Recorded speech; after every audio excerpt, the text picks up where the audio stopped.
at the networking event to deepen camaraderie between companies. As soon as Mr. Adams spotted my wife and me, he began uttering unbelievable remark. "We don't have seats arranged for you guys.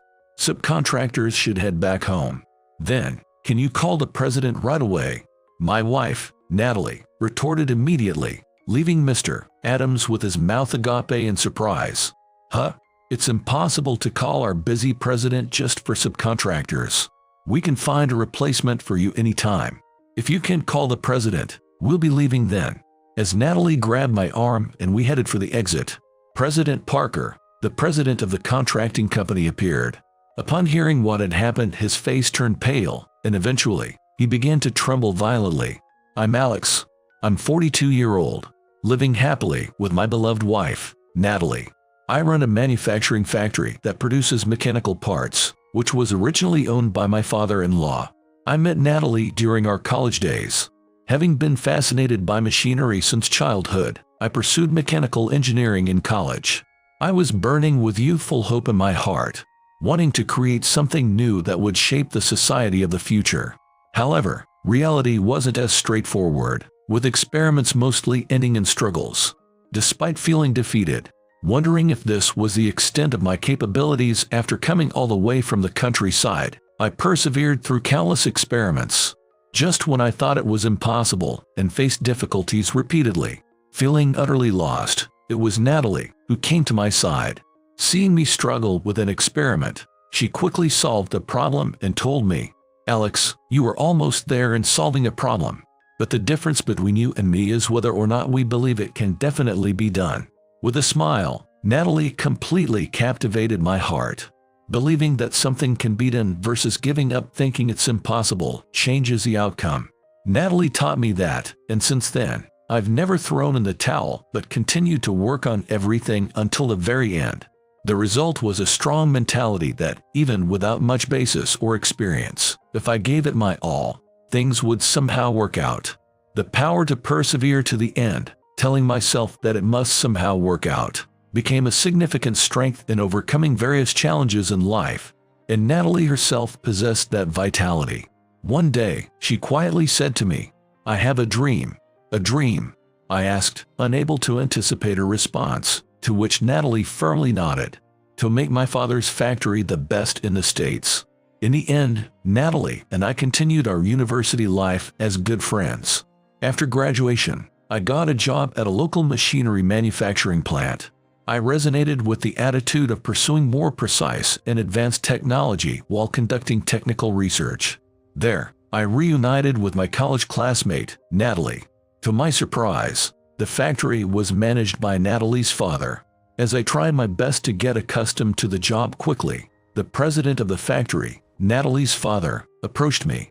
"So you're the new guy I've heard so much about. You're very enthusiastic about your work, I hear." "Thank you. I'm just happy to be working with machinery every day." I passionately shared my love for manufacturing with the president. I spoke about the expertise knowledge I had gained in university and the possible future prospects of the manufacturing industry in the States. Looking back, I realize I had such a big mouth, but the president listened without interrupting, showing genuine interest. "I'm glad to have a passionate young person like you join our company. How about it? Want to learn even more?"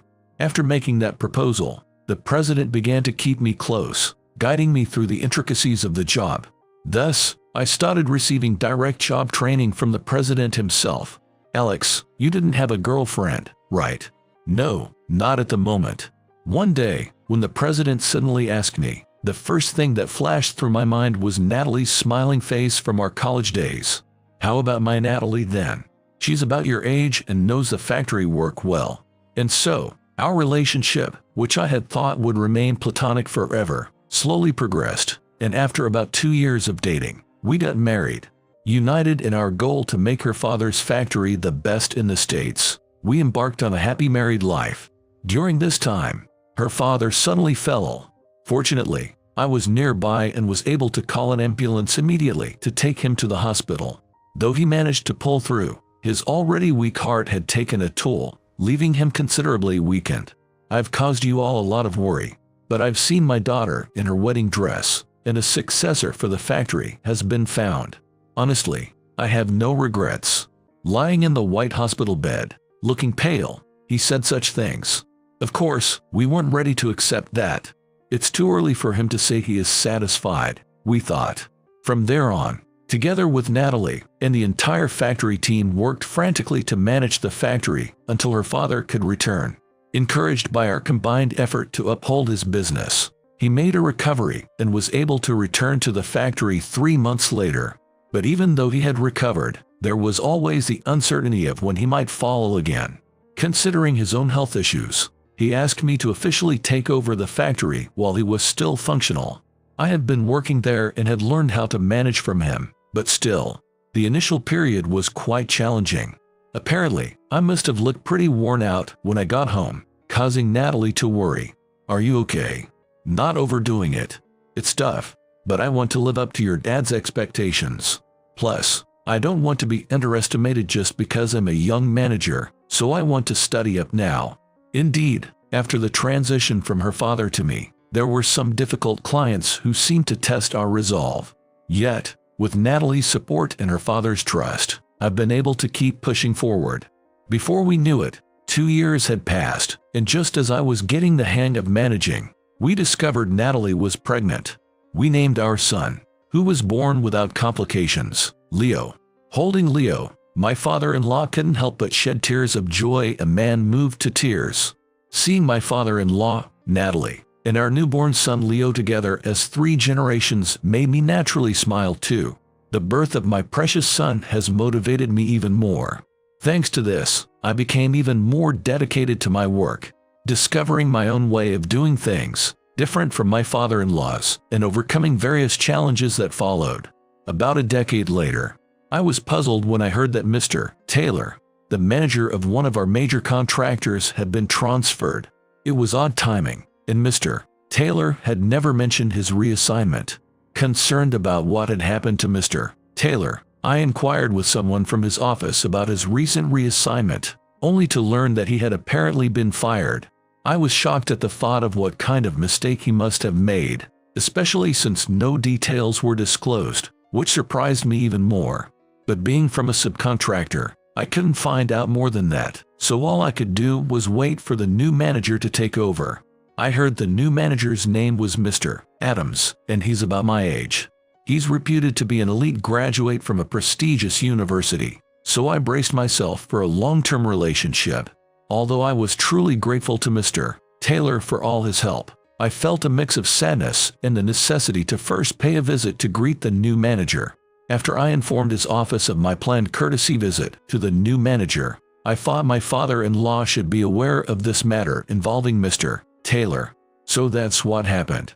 "I'll check on it from my end too, so you just focus on the factory work," as he said, with a complexity in his expression I had never seen before.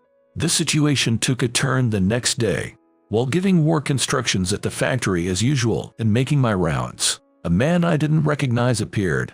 Wondering who he could be, the man walked straight up to me and introduced himself. "I'm Adams, the manager. I've taken over this factory's account from my predecessor." "So, you're Mr. Adams. I look forward to working with you." I greeted politely to Mr. Adams, who stood with his arms crossed, looking down on me. However, Mr. Adams stared at me rudely without replying. "Coming all the way here and you are not even offering a cup of coffee. I'm sorry. I wasn't ready." While enduring his cold gaze, I hurriedly prepared some coffee. From my past experience, I knew with these types of people, it's best just to keep your head down and make them feel superior. That way, they'd be satisfied and leave without causing any problems. As I handed over the coffee while keeping my head down, Mr. Adams seemed to cheer up as expected. Leaning back and sipping his coffee with satisfaction, he looked at me with an unpleasant gaze. "You seem to know your place." If Mr. Taylor were here, he would have greeted us with a cheerful smile and a "good job." In contrast, Mr. Adams, arms crossed, was surveying the factory. It was at this moment, filled with apprehension, that I realized this wouldn't be straightforward. "How are you feeling?" Natalie came over with Leo, stopping suddenly. "That's right. She mentioned she would bring Leo over today." As I recalled this, Mr. Adams blurted out something unexpected. What? You're Natalie. You're Adams. The surprised looks exchanged between the two caught me off guard as well. It seemed they knew each other, but Mr. Adams, still in shock, continued. Is that kid yours? So, the factory owner's daughter married a factory worker. So what? Who I marry is none of your business, Adams. Natalie easily dodged Mr. Adams' harsh comment. Standing firmly by my side with Leo. This man is my husband. He's important to me, helping to build up this factory. Leo innocently showed me his elementary school quiz, looking for praise. While I smiled and complimented Leo, I was taken aback by Mr. Adams' reaction. It felt like he was staring intently at me for a moment, but he quickly reverted to a sneering demeanor, openly mocking Natalie.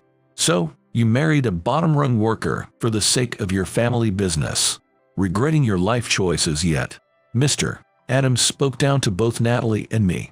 Although I was seething inside, I kept my composure for Leo's sake, who was still just a grade schooler. Then, Natalie smiled brightly. I'm incredibly happy to be married to this man. Her smile dissolved my irritation, filling me with joy instead. What a waste of my time. Seeing our interaction, Mr. Adams clicked his tongue and left the factory. What was that attitude? Unbelievable. Really, he's just as unpleasant as ever. Natalie briefly explained to me that Mr. Adams was her classmate in high school. Seeing her grimace, implying she didn't want to talk about it much, I stopped asking about him. Still, I couldn't help but worry about the troublesome character now in charge. However, I quickly forgot about my grievances with Mr. Adams when I was informed about a major project underway. Our factory's products were going to play a crucial role, so I focused all my energy there. But just when I was fully engaged, I got another call from Mr. Adams. I tensely picked up the phone as I assumed the call must be in connection with the project, but he began to complain, which was totally out of the point. What was with your attitude last time? I'm the manager who personally made the effort to visit the site. I had never expected such disrespectful treatment. I apologize if I made you uncomfortable, I managed to say, though Mr. Adams just spat out his words one-sidedly. Unlike you subcontractors, I have a promising future. Remember, I have the power to end our dealings with just one word. After having his say, Mr. Adams hung up. I was astonished he called just to say that, but then another employee called. According to this employee, to ensure the success of the large project, there was going to be a networking event for all involved companies. Mr. Adams was supposed to inform us, but after his abrupt end to the call without mentioning it, this employee hurriedly contacted me to confirm our attendance. Without this call, I would have missed the networking event entirely. I thanked the employee and confirmed our schedule. Though I was free, the thought of facing Mr. Adams at the event made me sigh. On the day of the networking event, I made sure to arrive at the venue early, for just in case. Both Natalie and I attended the event and started scanning the room to see if there were any familiar faces. It was still early, and people were scattered about when suddenly, I heard a familiar voice from behind. Why is a blue-collar worker from a PUA factory here? It was Mr. Adams who had found me and decided to challenge me. Ignoring him wasn't an option. He looked us over, sneering and laughing dismissively. Why on earth are two of you here? Don't you realize you're out of place? Today's gathering is for the executives of respectable companies, not for subcontractors like you. Mr. Adams' loud laughter drew the attention of people around us. Trying to escape the awkward situation, I offered him a forced smile. Excuse me, I need to greet some other people. I'm not done talking to you yet. We tried to dodge Mr. Adams, but it seemed he was determined not to let us go easily. Caught in a difficult situation, Mr. Adams approached me, looking down with an ugly smirk, and declared, "There's no seat prepared for you guys. Subcontractors should head home." Then, could you call the president right now?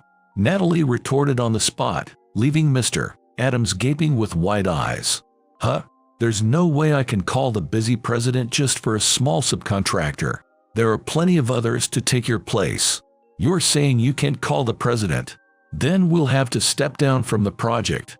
With that, Natalie took my arm and we started heading for the exit.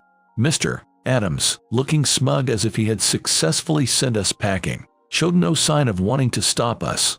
That's when it happened. Alex, the one who called out to me with a puzzled look, was President Parker. He's the president of the contracting company. I stopped in my tracks and offered a handshake to President Parker. President Parker, you've arrived early. I heard you were coming, so I thought I'd drop by to catch up with you and ask from you about his updates.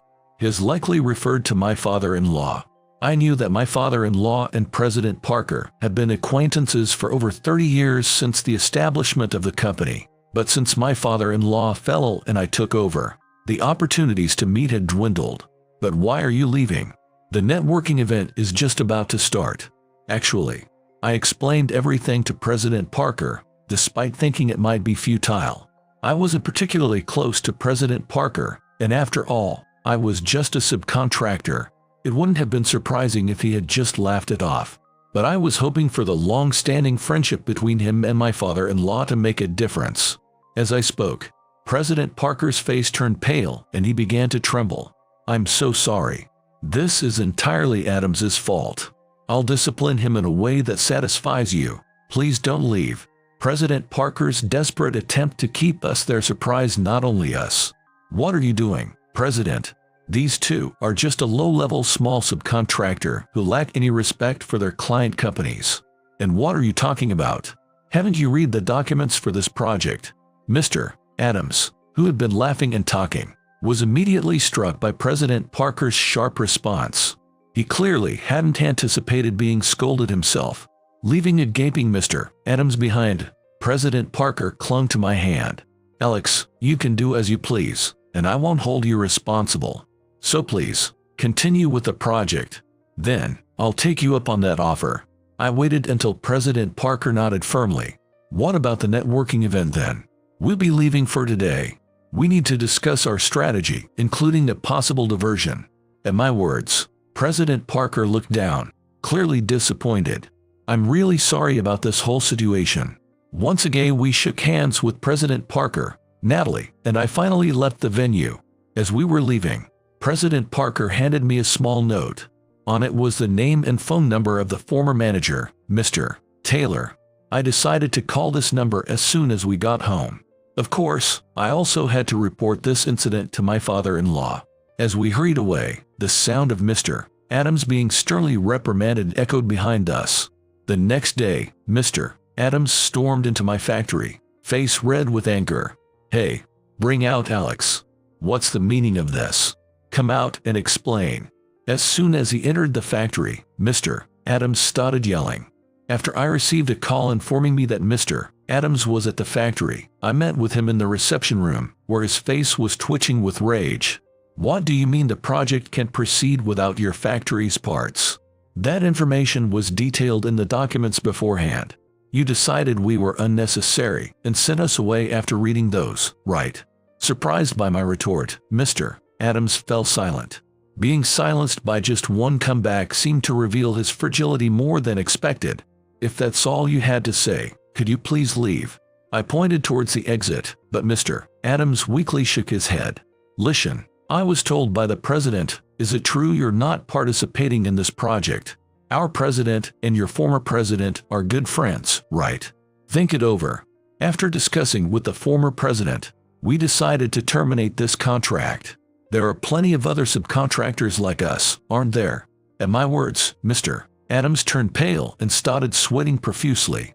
I knew exactly why he was so desperate. Without our factory, the project itself wouldn't stand a chance. The project was actually predicated on using a product for which I hold a patent. The difference in management direction I took from my father-in-law was acquiring that patent. Besides managing the factory daily, I had been working on prototypes of a product I started researching in college. With Natalie's help, who studied with me at the same university, it took us 2 years to finally succeed in its development. Our unique patented product not only contributed to the factory's profits but also led to an upward trend in our financial situation. Hearing about our reputation, this project was put together. In other words, without our product, the large project would go back to the drawing board. Mr. Adams, despite being a participant in the project, was apparently unaware of this situation. Had he thoroughly read the documentation, He would have understood the importance of our factory, but he probably skipped over it, thinking it was just another simple job because we were subcontractors. Don't you have any sense of responsibility? If this project fails, what will you do? If it comes to that, I suppose I'd have to take responsibility. But no worries, we've already signed with another company. Mr. Adams gasped for air and widened his eyes at my words. I almost burst out laughing seeing his expression. Actually, on the day of the networking event, I called the contact number President Parker gave me for Mr. Taylor. Then, I found out Mr. Taylor had started a new company. Actually, I'm receiving support from President Parker. Would you consider signing a contract with us? Mr. Taylor, who reached out to us for a contract, kindly explained what had happened when he left his previous job. It turns out Mr. Adams had been habitually harassed by Mr. Taylor, and he made an initial report of such misconduct to the higher-ups. However, a faction within the company that favored Mr. Adams, led by a vice president, squashed Mr. Taylor's complaints. Thinking he could no longer stand it, Mr. Taylor decided to resign. When he submitted his resignation, President Parker approached him and had already established a new company as a subsidiary. President Parker, too, was fed up with the vice president's faction and their schemes. But their influence reached deep into the company's core, making it difficult for even the president to turn things around. So, they gradually transferred talented employees like Mr. Taylor to the subsidiary. In light of the current situation, President Parker endorsed my factory, which produces indispensable parts to Mr. Taylor's company. I decided to contract with Mr. Taylor's company moving forward. Explaining this, Mr. Adams turned red with rage. Are you kidding me? If this project isn't realized, then we're losing millions. Just signed a contract with us. Quick. But Mr. Adams, you were the one who discarded us, right? We've already signed a contract with another company and are participating in the project with a new company, so it's impossible to contract with you now. I kept firmly refusing Mr. Adams each time he persistently pleaded with me. After about 30 minutes of this back and forth, Mr. Adams finally realized it was pointless and slumped to his knees. We watched Mr. Adams walk away from the factory with a slouched back, and then we returned to our usual work. Months later, President Parker visited our factory. Since that incident, he has been working on restructuring the company to counter the vice president's faction, including Mr. Adams. I've really caused you a lot of trouble this time. How can I possibly make it up to you? He said with an exhausted face to me. President Parker then began to talk about the aftermath. Allegedly, Mr. Adams was considered competent initially, but began to act recklessly as soon as he started receiving favor from the vice president. Moreover, before he was involved with our incident, he had caused similar disturbances in various departments. However, because of his strong connection with the vice president, no one dared to correct him. As a result, Mr. Adams developed the mistaken confidence that, due to his importance, he could act however he wished. This led him to unnecessarily involve us in trouble at the networking event. Subcontractors he disliked. Even after being admonished by the president, Mr. Adams showed no sign of remorse.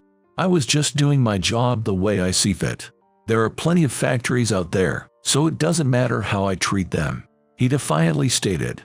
This attitude finally angered the usually mild-mannered President Parker, resulting in Mr. Adams being transferred to another department. It may sound like an excuse, but I was on a long-term business trip abroad when Mr. Adams was appointed manager. I received reports, but judged only based on performance numbers, failing to grasp his personality, which led to this trouble. President Parker explained, apologizing again. Some time later, I received a call from an acquaintance at another company, informing me that Mr. Adams had resigned. Though he avoided being fired after the vice president faced numerous allegations and resigned, the story somehow leaked, subjecting him to cold stares from everyone in the company. Moreover, he was transferred to a section where he is tasked to compile the company's history. Essentially a menial job with no significant responsibilities. Obviously, it's a task to gently kick him out. Feeling unable to endure such a position, Mr. Adams voluntarily resigned. He might have had a difficult personality, but he was smart. Natalie commented upon hearing the news, acknowledging Mr. Adams' capabilities. He had made significant achievements to be recognized as a manager by President Parker, at least on paper. However, his promotion led to overconfidence, culminating in this debacle. Perhaps it was my presence that spurred his actions, I speculated. It turns out, Mr. Adams, who was a classmate of Natalie's in high school, had feelings for her. In his misguided attempt to gain her attention, he repeatedly demeaned a factory owned by Natalie's father, ultimately causing Natalie to detest him. I told him, "Don't ever talk to me again. I don't even want you near me," she recalled, marking the end of their relationship. Just as Natalie declared, there was no contact from Mr. Adams after high school graduation. Yet, after becoming a professional and learning that his company did business with Natalie's factory, he, filled with confidence from his position as a manager, tried to reach out to her.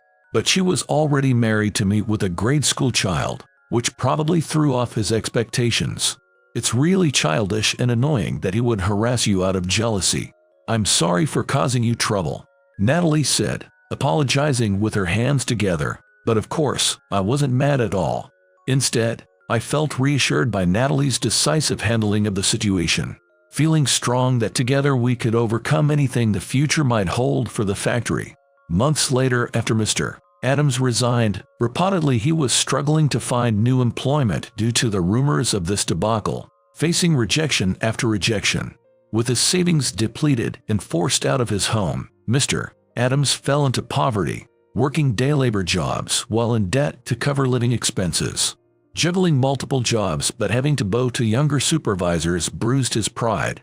Eventually, unable to hold down any job for long, he kept moving from one job to another. Now, with any small amount of money he gets, he spends his days drowning in cheap liquor, drawing complaints from other residents in his low-cost apartment. The day he hits rock bottom might not be far off. On the other hand, I am still working with my factory team as an owner. Our relationship with the new company led by Mr. Taylor is flourishing, engaging in ambitious dealings that leave us satisfied. President Parker's company is slowly returning to a healthy state. We look forward to the day we can resume our transactions, a hope shared with my father-in-law. Furthermore, with Leo becoming a middle schooler and gaining independence, Natalie has more time to help out at the factory. For my family and the precious factory, I am committed to doing all I can, confident that together we can face any new challenges. Even if new problems arise in the future, I'm sure we can overcome them with everyone's support. Someday, we'll achieve Natalie's dream of making this factory the best in the States. With this hope in my heart, I step into the factory today, believing that if we tackle it with the mindset that we can do it, success will surely follow.